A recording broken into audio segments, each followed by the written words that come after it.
Welcome back to the NCFCA Online Summit. My name is Amy Joy Tofty, and it's my pleasure to serve as the Director of Education for NCFCA, the leading Christian speech and debate league.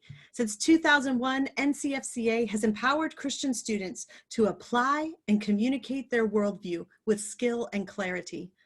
Through regional and national competitions supported by exceptional training and curriculum, tens of thousands of students have learned to confidently communicate truth with grace. To meet your own challenge, visit ncfca.org. You have joined us here for our free online summit, a one-week workshop that lays a firm foundation for a variety of speech and debate events. And today we're focusing in on policy debate. After 30 minutes of live teaching, we're going to give away a great giveaway, so join us for that, and then we'll finish our time together with live Q&A session. This week is just the beginning, so if you're ready to take the next step and the next challenge, then register for the NCFCA Online Intensive, taking place August 3rd through the 7th. With interactive sessions and breakout group activities and instant feedback from coaches, you're going to have a great week applying the skills that you've learned here in this summit. So again, visit ncfca.org/intensive to register. Those spaces are extremely limited, so if you're interested, I would encourage you to go ahead and register today. To get the most out of each session, we want you to fully focus on what the speaker is saying, and so we'll pause the chat box from time to time. If you need technical assistance during the session, please email summittech@ncfca.org, and we'll help you as quickly as possible. And then finally, if you have questions about the specific material presented in this session, please submit them by clicking on the Q&A button at the bottom of your screen, and our guest speaker will answer your questions at the end of the session. In Matthew 5, verses 13 through 16, Jesus says, "You are the salt of the earth. But if the salt has lost its taste, how shall its saltiness be restored? It is no longer good for anything except to be thrown out and trampled under people's feet. You are the light of the world. And a city set on a hill cannot be hidden. Neither do people light a lamp and put it under a basket, but on a stand, and it gives light to all in the house. In the same way, let your light shine before others, so that they may see your good works and give glory to your Father who is in heaven." If we are going to be the salt and the light of the world, then we need to know about the world, and we need to understand what's going on in other places. So in session 12, we're going to take a deep dive into analyzing the policy resolution for 2021. And that resolution is resolved. The European Union should substantially reform its immigration policy. You're in for a special treat today. Our guest speaker is Mr. Gregory Rhemke. Mr. Rhemke serves as the Program Director for Economic Thinking, an educational program that teaches students how economic freedom, property rights, and the rule of law lead to progress and prosperity in America and around the world. Since the 1980s, Mr. Rhemke's published articles, annual study guides, and educational workshops have equipped debate students across the nation. He is a published author, featured speaker, and valued friend of the NCFCA. So join me in welcoming Mr. Gregory Rhemke. Hi, Greg, welcome. I was waiting for the applause, but I guess that doesn't come through. All right. So good to have you here, Greg. Thanks for sharing with us. Good to be here. Thank you. It's a pleasure to be talking to this audience. I've enjoyed working with speech and debate students through the years and really appreciate being invited by NCFCA to speak at the online summit. Economics is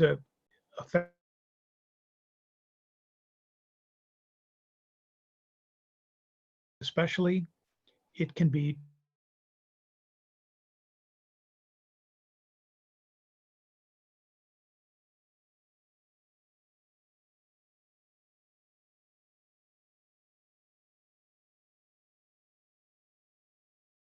part of economic development around the world. You have a great topic, not only for research, but also for debate. Economist Robert Litton of the Brookings Institute argued that no high school courses should be taught without debate, because without debate, presentation of topics can just, be indoctrination. So it's good for you to research the benefits of immigration, the problems, the challenges, and look at this from many different sides. I'm going to try and share my screen here, and it should be shared. Is that what they tell me? Okay. So I'm guessing you can see the screen. Greg, I'm not able to see your screen right now. Let's see if we can fix that. Let's try that again. Boom. I didn't hit the share button. So now There we go. Yep. Great. Good. It's good to have more resources here. Okay. Now, migration and enterprise, economists tend to be very much in favor of immigration for a variety of reasons, and we'll talk about that. In the resolution you've got on the European Union, immigration is extremely controversial. It's controversial in the US, but also in the European Union. So you've got a bit of both with that. So the good news is your judges may be very worked up about US immigration, but you'll be talking about EU immigration. So you'll be a little bit away from it, but the economic principles that apply are going to be valuable. So let me move through this. I do a series of workshops around the country on the economics of different debate topics. And each year I go to different, usually a dozen or more different locations where a host debate club will bring me in for a workshop. If you're interested, your club, I'd be happy to consider an online version or come in person if that's allowed later in the fall. More information here, you can contact me. So to start with, on the benefits of immigration, here's a thought experiment. Imagine a new family moves in nearby and they want to join the debate club. Let's say 2 or 3 teams are old enough to debate, and it turns out they just moved to the United States from, do you have a preference? Well, yeah, wouldn't it be great if they just moved here from Europe? So if you consider the benefits to your debate club to have a new family that just moved from Germany or Hungary or Romania or France, that's part of the overall benefit of immigration. You bring in people from other parts of the world who have different experiences, different backgrounds, different skills, and that tends to make the local economy more dynamic. There's a story of a graduate student from Turkey who moved to New York to get a graduate degree in business. His father came to live with him, and his father couldn't stop complaining about how terrible the yogurt was. This runny, awful yogurt that we had in the US, and he was used to what they called Turkish yogurt, which is we know as Greek yogurt. And he kept telling his son, you should go into the yogurt business. His son said, well, I didn't come all the way to the US to, make yogurt, but it turned out he did. And that's how Chobani yogurt came, and Americans got familiar with Greek yogurt. So to some extent, immigrants are complaining that things aren't the way they like them to be, but they're entrepreneurs in creating new enterprises and opportunities. That's sort of the plus side. So in the US, we have a dynamic immigrant culture. In Silicon Valley, the tech industry is 50% of all the top tech founders or key people are immigrants. In Europe, you have a similar story. The story of people coming from all over the world to work with European companies, German, French, other companies in Europe, companies in Europe, and bringing their skills and know-how. So that's part of the story. That's the positive side. Often immigration reformers say, well, that's great. We want more good people, smart people, high-tech people, but let's put in a point system or some sort of limit so we don't get the uneducated people or the unmotivated people or the other people. There's more to that story, and I'm going to argue that that's misleading in some ways. If you thought about how this would be maybe a silly sounding affirmative, but it was said our new EU immigration proposal or plan or reform is going to be to let good people come to Europe, but not bad people. So good people can come, bad people we're going to keep out. Well, how do you tell good from bad? But you don't want people that are criminals. You don't want murderers. You don't want terrorists. You don't want people that are diseased, have tuberculosis and other infectious diseases. So one way to look at this is how could we benefit from immigration without having the negatives of immigrants that cause trouble? Now, that's one way of looking at the subject, the topic. There's another set of arguments that are anti-immigration that argue that immigrants take our jobs. Immigrants drive down wage rates. Here in my town of Burien, which is in the Seattle area, away from the downtown riots in a suburb, almost all the people that do lawn maintenance work are from Latin America. Most of them don't speak English, some are Asian, but they're all immigrants. And that, why don't local people want to do lawn mowing and lawn maintenance? Well, that's just how things are sorted out. But are we somehow hurt by immigrants doing this? And that would be the same question for Europe. Okay, so let me move ahead a little bit. I'm already behind schedule. Another organization I work with, Economic Thinking, my organization is a partner to the Atlas Network, and you can find more on Atlas about their economic development programs.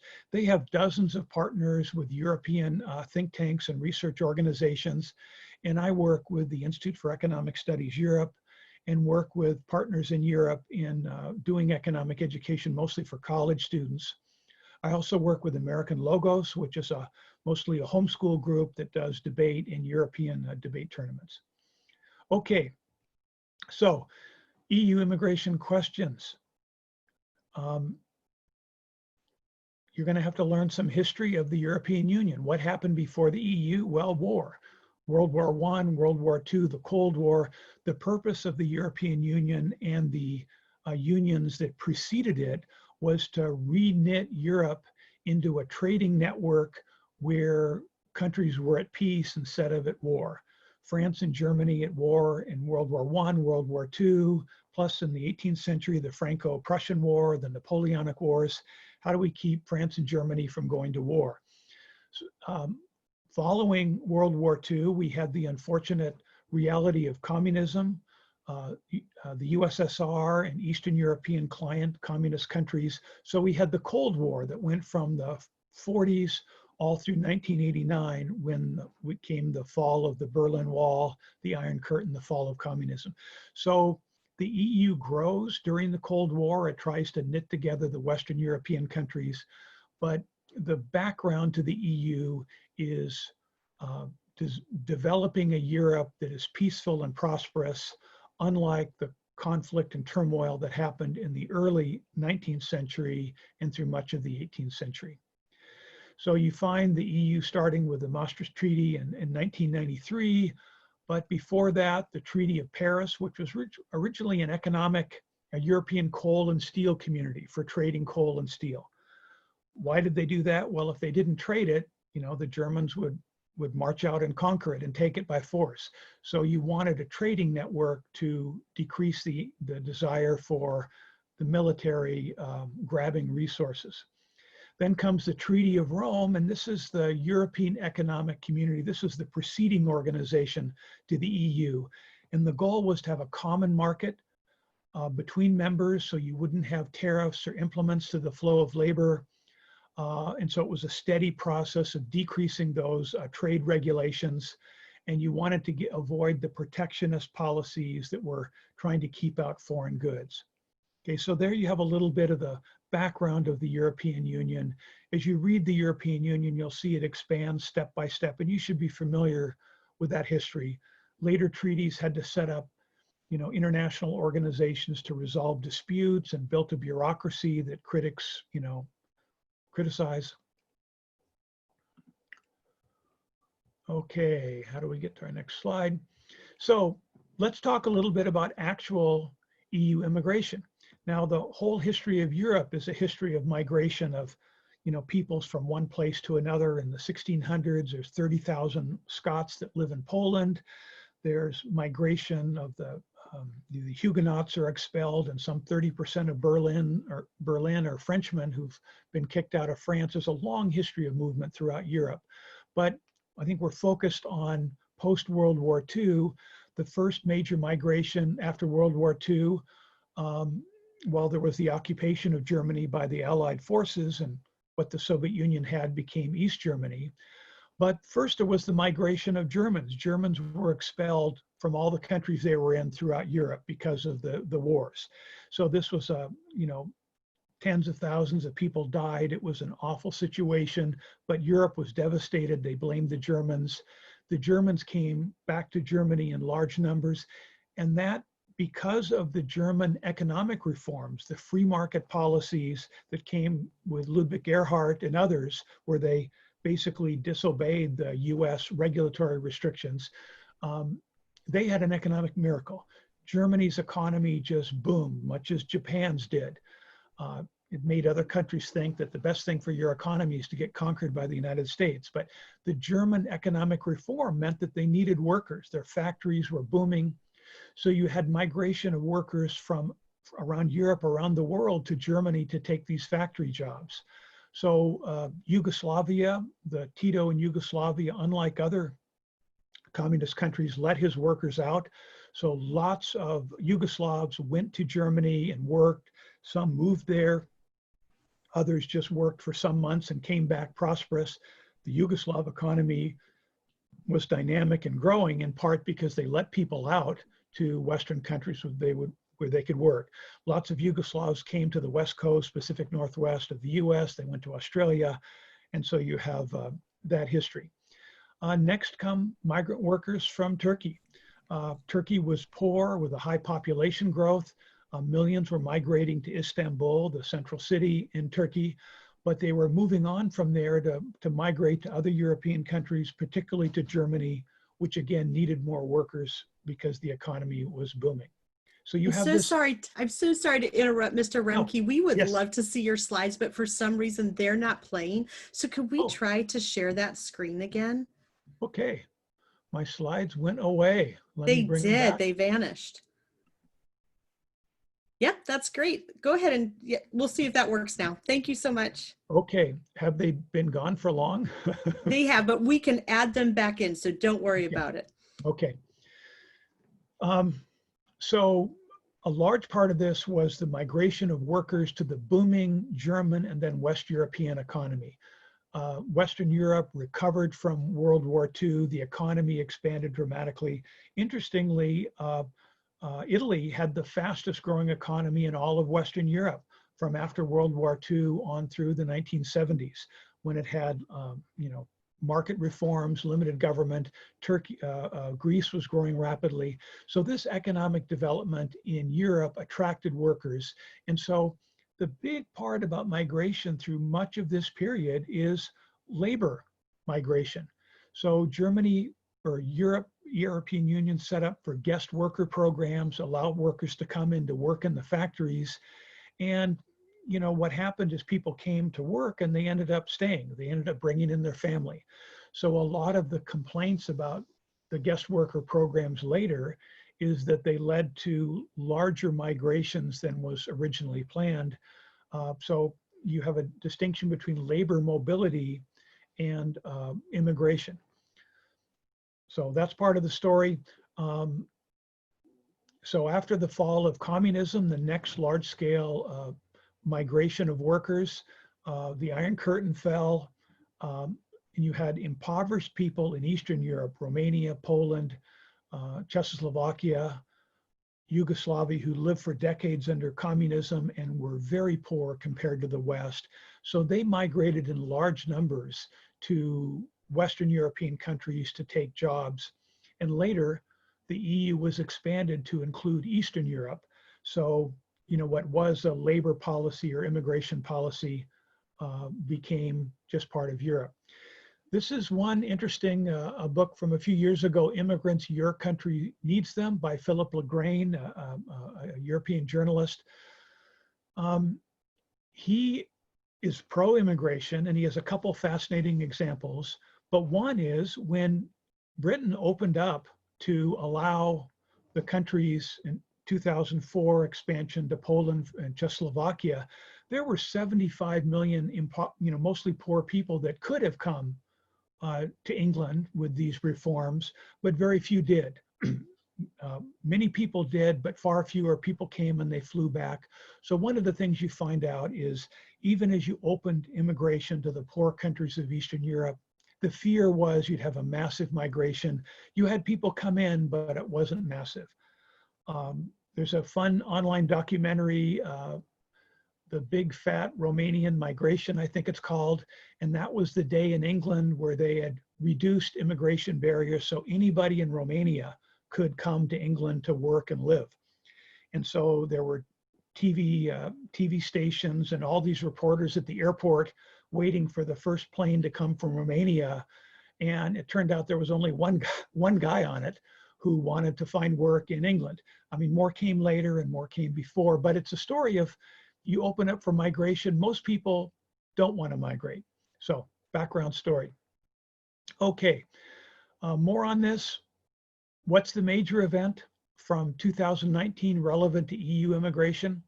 Well, for the European Union event, I mean, 2015 is the main one where the Syrian war led the huge influx of refugees. I'll have a slide up there in a minute. But next comes Brexit.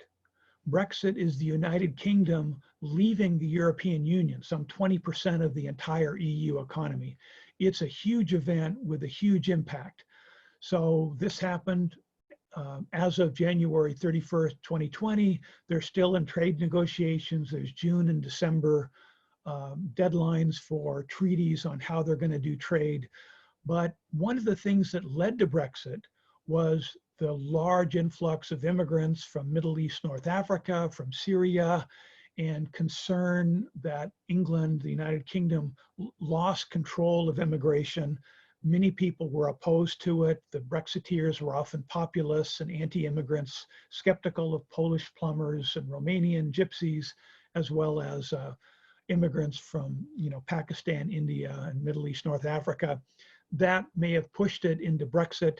So UK is out of the European Union. The concern is other countries might follow. So unless immigration reform is handled properly, the European Union might decline, fall apart in other ways. Here's an article on, this is just July 13th. The UK is going to launch post-Brexit a points-based immigration system. Now remember that the UK is now no longer in the European Union. It was a key part of it until January 31st of this year. But you can look at the UK immigration reform proposal and consider that for Europe. In fact, a points-based system is one of the most popular immigration reforms. It's what Canada has. It's proposed for the US, and I would guess it would be proposed for EU reforms. So lots to cover on this topic: economics and enterprise, refugee policies. I would say refugee policies are probably the major part of this topic, because that's where you bring in expenses, concern about Islamic terrorism and cultural issues. Terrorism and crime is a big deal in Europe. You've had terrorist incidents in recent years. You have crime in the enclaves where the immigrants have often settled, and that's partly with the European welfare systems. And you also have concerns about infectious diseases. Yeah, so a question on Brexit, I see scrolled through there in a minute. It took me just 20 minutes to get to it. I apologize for that. So history of migration across, out of, and into Europe. A lot of this has to do with demographics. Europe had vast out-migration for centuries as millions left to come to the US, Latin America, Australia. Large families, so people left. Now, European Union has a shrinking demographic profile, small family, the labor force is decreasing. Without immigrants, Germany won't have enough people to fill its factories and economy. So issues on welfare states and labor regulations.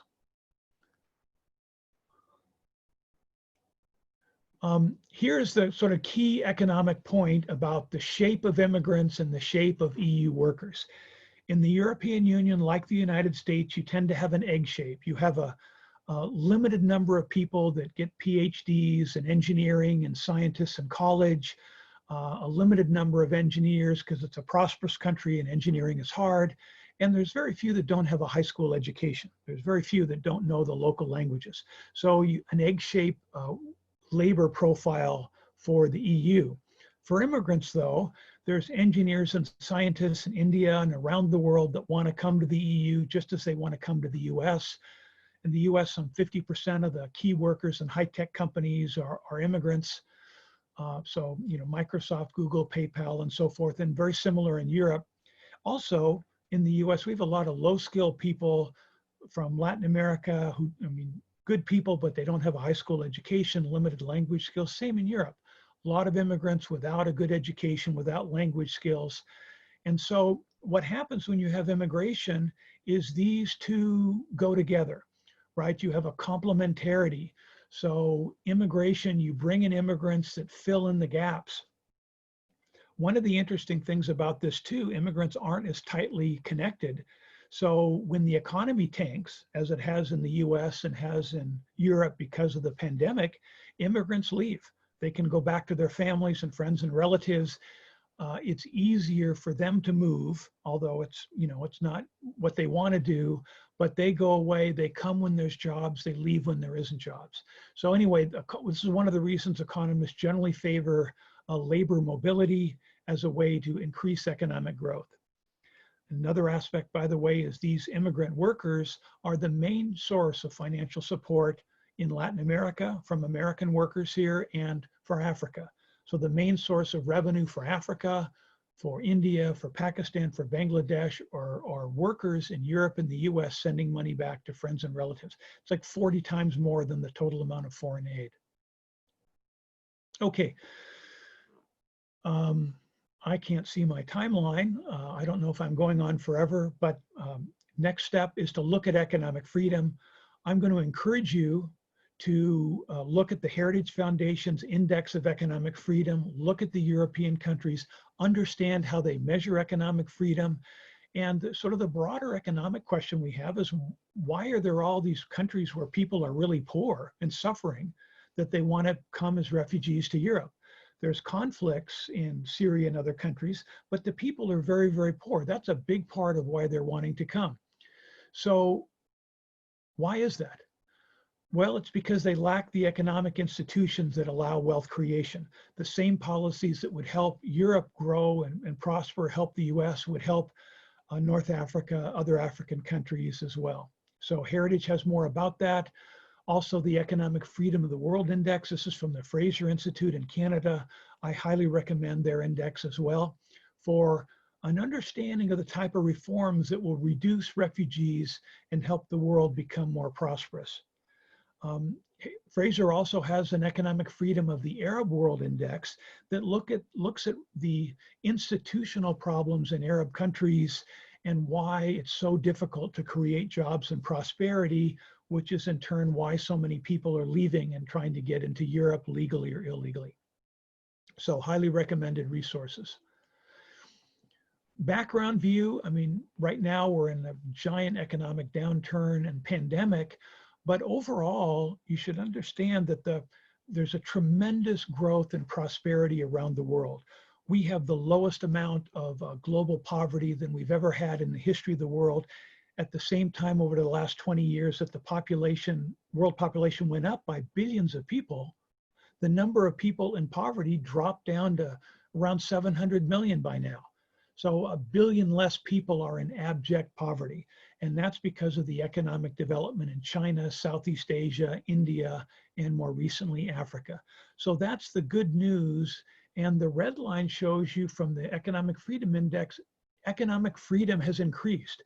It's easier for people to start businesses, title property, engage in exchange. That's what we want to promote in Europe and around the world. And it's relevant to your immigration topic because those policies alone are the ones that will reduce refugee pressure. To get an overview of this, I encourage you to watch at least the first 10 or 15 minutes of Globalization at the Crossroads, a documentary by Hernando de Soto. He's a Peruvian economist. This streams free online from Free to Choose Network. And De Soto explains that we're in the middle of the largest migration in the history of the world. Hundreds of millions of people are migrating to cities around the world. In Africa to Lagos, Nigeria, Nairobi, Kenya, in India, going to Mumbai and elsewhere, in China, 200 million people in the floating population are migrating to cities illegally because the Chinese government doesn't allow it, but they're the people working in factories.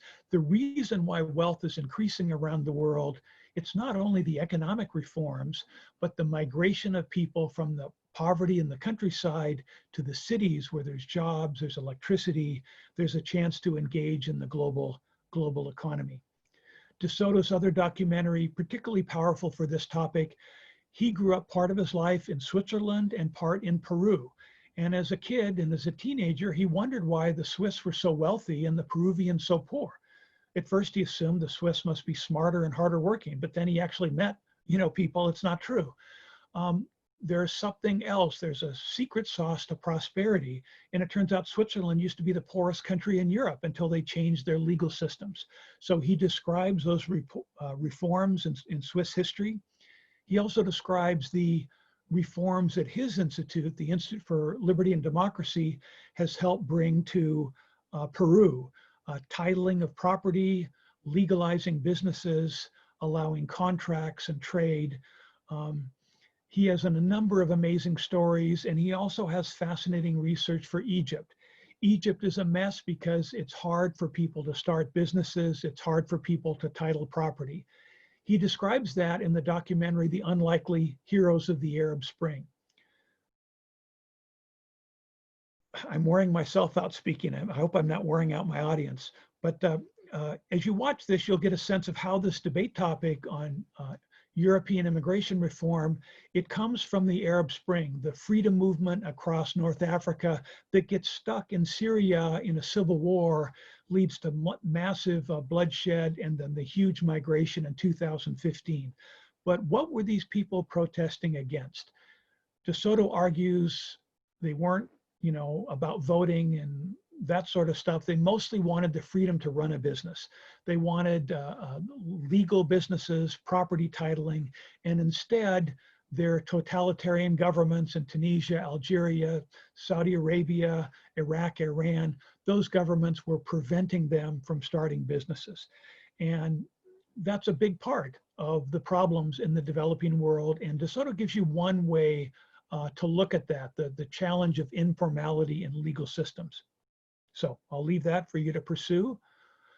He has a shorter version on ISID.org of the locked out, the roots of Arab Spring.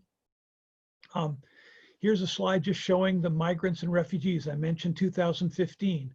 These are the refugee purple into Greece. So some over 800,000 people pour into Greece from Turkey, originally from Syria because of the civil war. So you can see the numbers. Still a lot of people, around 200,000, coming into Italy in 2014, 15, 16, and 17. But the big number, 2015 into Greece. And so they come through the south, then they try to get to Germany where the jobs are, to Sweden, and many are stuck in these enclaves in the suburbs of France and other cities. And the effort is to reform that.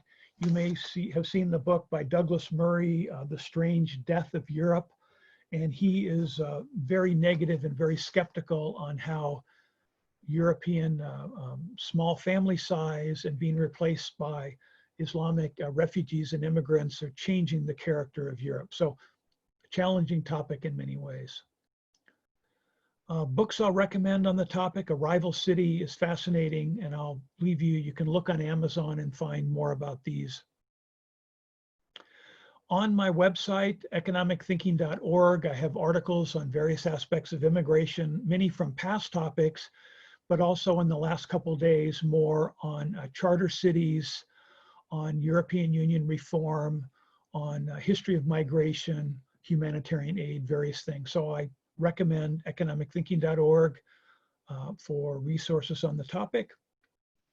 Also, for debating the topic, here Intelligence Squared debate had an immigration debate. Basically, this is on labor mobility.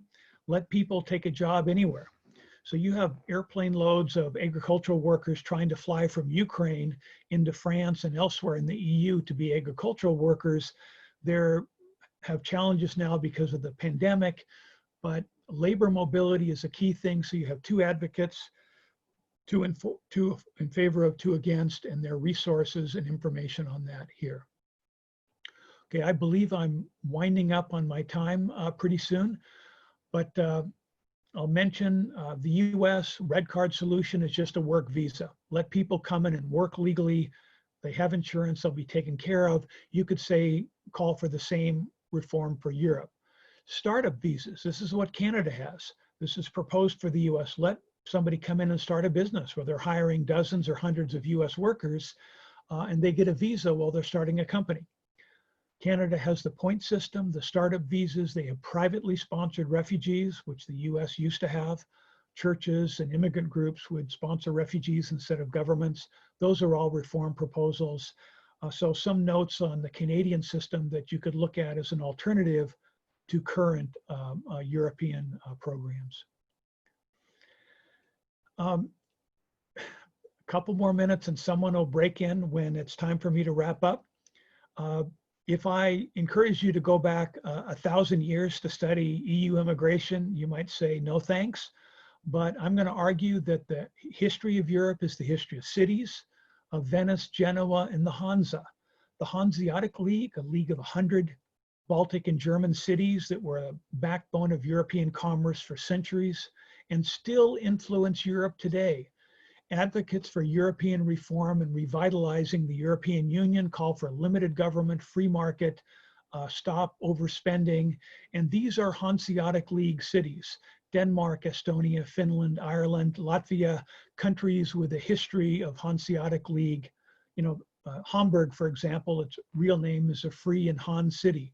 Lubeck, other cities of Europe were part of the Hanseatic League, and that history has a interesting relevance to reform today. I'm gonna, should I skip through this? I'm gonna skip through this real quick here, even though I think it's fascinating. I'll have more of this in an online video. I'll jump back to the Peloponnesian War. But the ancient world and trade, the Hanseatic League, how is that relevant for today? Interestingly, a major reform is to call for these, again, these cities with less central regulation, but also charter cities and refugee cities for today. I write about this in the recent post. There are reformers who call for, I'm going to skip through this, reformers who call for new charter cities for refugees. The idea, so here's charter cities, a second look. The wealthiest places in the world are charter cities. Rick Steves has a great travel documentary called Little Europe, and you can watch the video. He goes to 5 micro countries, the wealthiest countries in Europe: San Marino, Andorra, Liechtenstein. These are cities left over from medieval times. But Hong Kong was a charter city in Europe that actually became a refugee haven for millions who fled communist China, came to Hong Kong with just the shirt on their backs, and within 1 generation created prosperity. Now Hong Kong's one of the wealthiest places in the world because it had a free market economy and was open to refugees from China. Similarly, Singapore was a charter city. Dubai, the wealthiest place in the Middle East, was a charter city. Charter cities are places that have charters that secure their freedom from the states around them. Consider this segment from Vox. This is a charter city, in a sense, in Morocco. It's part of Spain and Morocco. The documentary is about immigrants trying to break over the fence to get into Europe, but why not have a dozen more of these charter cities in Africa or Middle East or other places, the Qatari Depression, places that you could have prosperity and investment like a new Hong Kong. In the news just in the last couple weeks, a businessman in Hong Kong is trying to set up a charter city in Ireland. He's proposed 5 locations to have 50 or 500,000 people in a charter city in Ireland that would be funded by developers. So this is an alternative. A charter city in Honduras would stop the caravans coming into the US. This not relevant for the EU topic, but for a possible US topic. And I'll finish up with this comment on refugees, some 10 million people and refugees around the world. We think of refugee camps as expensive and awful places to be. And people against EU immigration or EU refugees say, look, we could for 1/10 or 20th the cost, we could help people in Africa or the Middle East rather than have them fund them through welfare as refugees in Europe. But the problem is the refugee camps are dysfunctional. This Oxford study says, look, all that's only because people aren't free. The camps in Jordan and elsewhere, people aren't allowed to work, investment isn't allowed, but a refugee camp in Uganda allows free market investment, allows people to come in and out of the camp. Turns out that refugee camp generates revenue. They pay taxes, they're prosperous, they create jobs. So this dose of economic freedom could turn refugee camps into refugee economies, refugee cities, could be a turning point. There's an Egyptian billionaire that wants to buy an island in the Mediterranean and turn it into a free refugee city that would allow Syrian refugees to live there as freemen. So this story is right out of European history. That's what the Hanseatic League cities like Lubeck were. You escaped from feudalism. You could go to a city and you lived for a year and a day, you were a free man. That's a big part about how European prosperity developed through the Middle Ages, and it's a lesson for the future. Okay.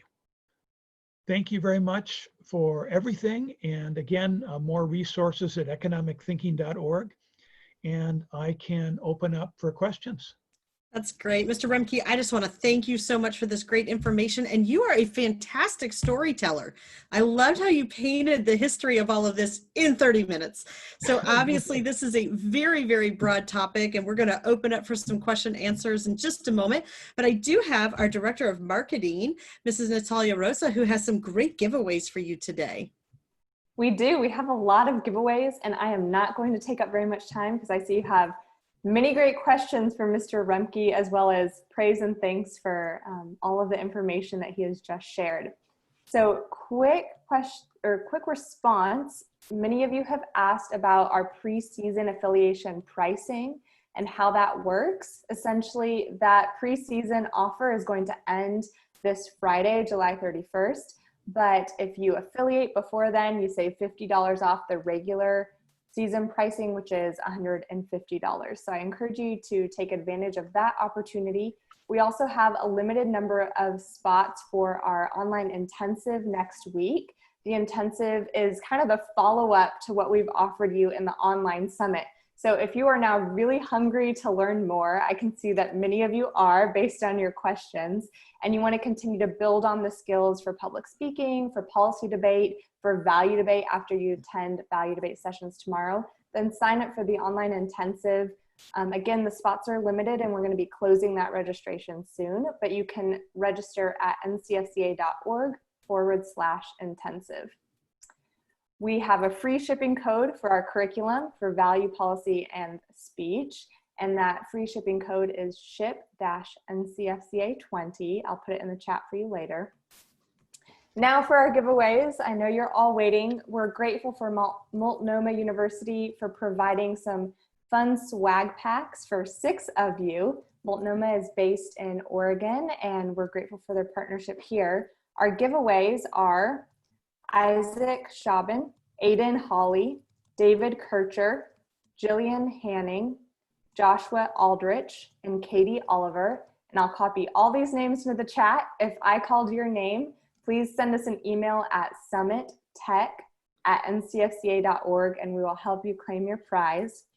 The winner of this is a very fun giveaway. It's a free dual credit class offered by LeTourneau University. LeTourneau is based in Texas, and it's a comprehensive institution of Christian higher education. where educators engage learners to nurture Christian virtue, to develop competency and ingenuity in their professional fields, to integrate faith and work, and to serve the local and global community.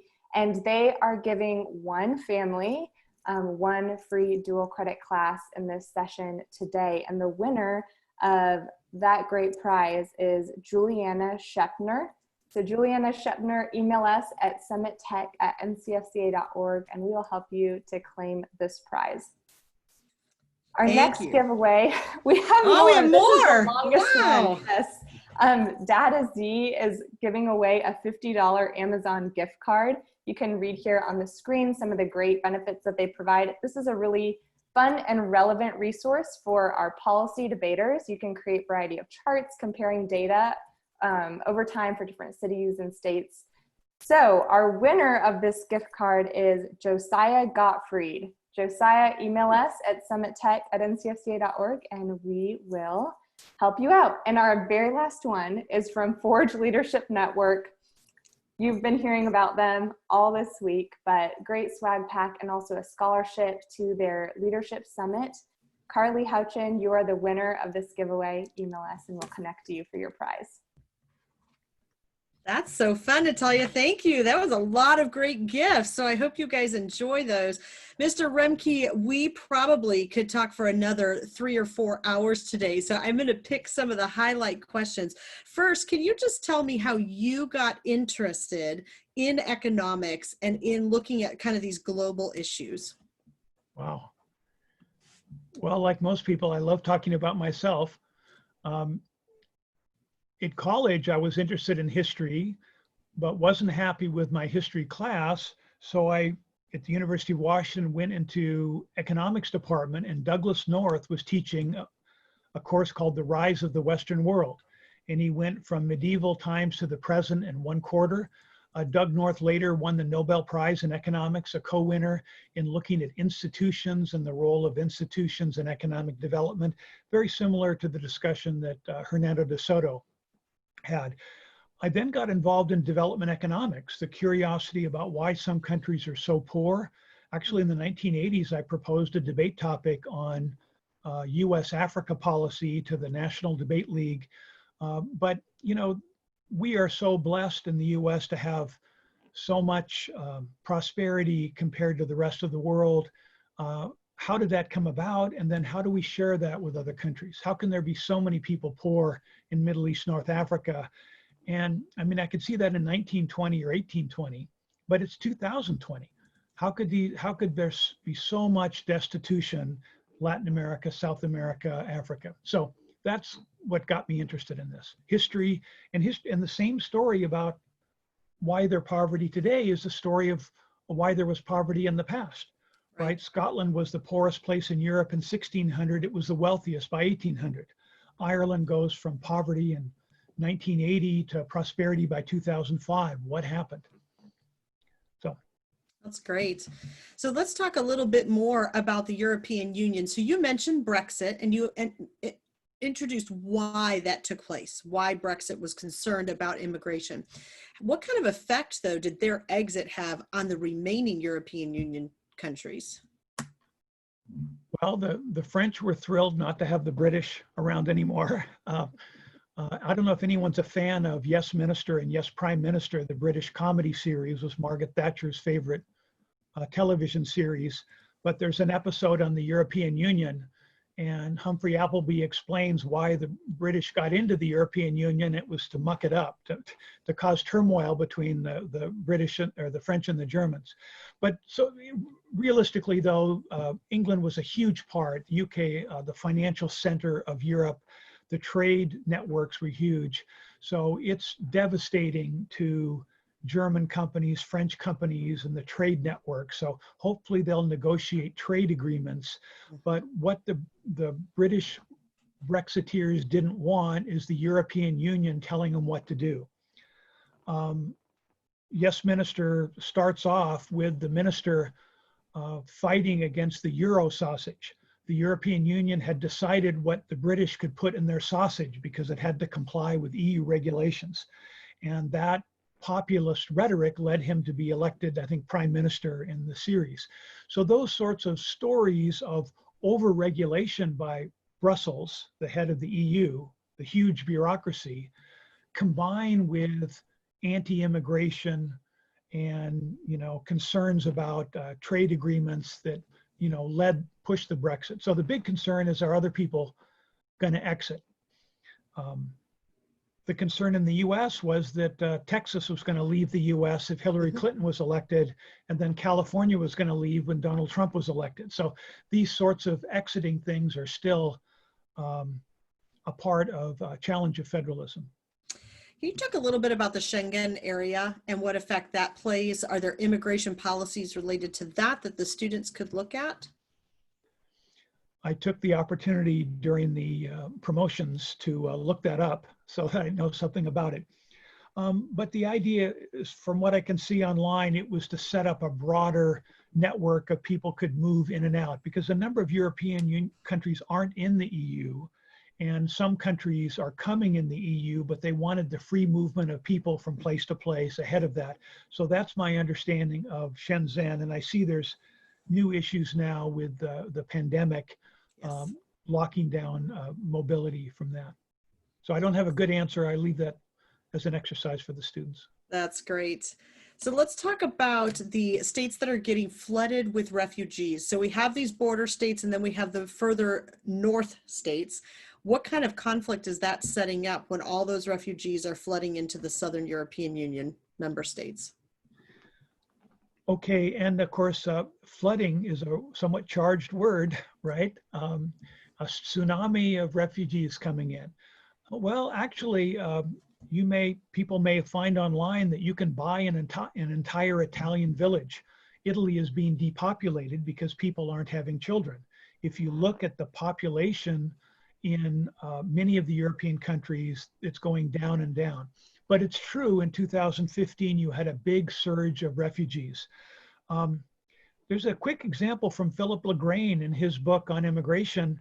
There was one country in the world that in 1 year had 15% of their entire population show up as immigrants, as refugees, not speaking the local language and having no money. That country was Israel, which is the only country in the world that has open immigration for Jewish people. So the year that the Soviet Union collapsed, that was the one opportunity for Jewish people in Ukraine, throughout the Soviet Union, to leave. They didn't know when communism would come back. So vast numbers went to Israel. Turns out we know what happened, 15% in 1 year. There was a slight uptick in inflation. The economy recovered and boomed, and there's been no problem. So it's an interesting story that if you had a free economy, you can handle a lot of immigration. US had, millions come here when we were much poorer, but we had an open economy. Europe doesn't have an open economy. So Italy, for example, has a huge range of labor restrictions. So these people come in, and the rule is, if you're a refugee, you can't work, right? We'll give you money out of taxpayers' money, but you can't work, because they're trying to differentiate economic refugees from political refugees.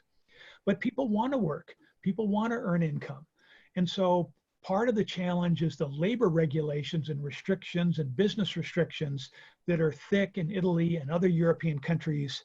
And so they've got both welfare benefits for people that aren't working and labor restrictions that make it hard for them to get jobs. It's sort of the worst of both worlds. If you try and reduce those restrictions, you upset the labor unions that don't want to compete with low-income people from other countries. The local restaurant doesn't want to compete with somebody who's making shish kebabs on the street, like they did in Syria or Egypt. So it's not an intractable problem, but it's a serious one. Very good. And then lastly, talk to us a little bit about a points-based immigration system. What is that? How does it work? And do you think it's a good idea?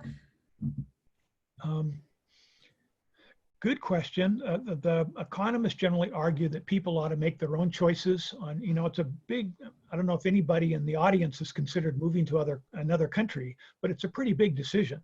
Even moving to Canada is a challenge, but imagine moving to Spain or moving to Portugal. It's a big deal. So people only do it when they have very strong motivations. Points-based system is a way to sort of say who's going to fit in. You know, most people who are anti-immigration or skeptical of immigration, they want their country to be better off. So if you could say, here's a way for your country to be better off, the points-based system says, like my friend came from Romania, migrated to Spain, and now is in Vancouver, British Columbia. She's in the points-based system where she has to get a job in this kind of company, that kind of company, this kind of company, to build up, to show that she has certain labor skills, that she won't be a burden on the welfare system. If she becomes a citizen, then she qualifies for all the welfare benefits. So they want to find a way to show that people, you know, will work and, you know, will pay into the system and be productive rather than be a burden to the system. And the point system is one way to try and do that. Okay, Mr. Rhemke, imagine that you are an NCFCA student. You've been assigned the affirmative side. What plan would you run or recommend running?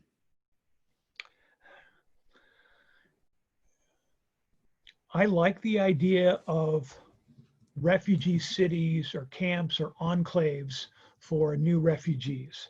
So the idea, I mean, the biggest story right now is China's just taken over Hong Kong.